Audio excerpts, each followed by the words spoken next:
Hello everyone, welcome to my channel. ఈ ఛానల్ని తప్పకుండా సబ్స్క్రైబ్ చేసి సపోర్ట్ చేయండి. ఆంధ్రప్రదేశ్ సీఎం చంద్రబాబు నాయుడు గారు మేనిఫెస్టోలో చెప్పిన విధంగా పెన్షన్ 4,000కు పెంచుతూ సంతకం చేశారు. జూలై 1వ తారీఖు నుండి ఈ పెరిగిన పెన్షన్ అందిస్తారు. ఏ పెన్షన్ ఎంత పెరిగిందో ఈ వీడియోలో చూద్దాం. వృద్ధులకు, వితంతువులకు, మత్స్యకారులకు, చేనేతలకు, ఒంటరి మహిళలకు, ట్రాన్స్జెండర్లకు, డప్పు కళాకారులకు పెన్షన్ 3,000 నుండి 4,000కు పెంచారు. వికలాంగులకు మరియు లెప్రసీ వ్యాధిగ్రస్తులకు 3,000 నుండి 6,000కు పెంచారు. 100% వైకల్యం ఉన్న వికలాంగులకు పెన్షన్ 15,000గా చెప్పారు.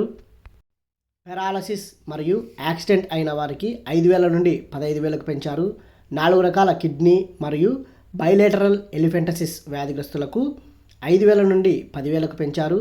అభయహస్తం, థలసేమియా, సైనిక్ వెల్ఫేర్ పర్సన్స్ మరియు ఇంకా ఇతర పెన్షన్ల యందు ఎటువంటి మార్పు లేదు.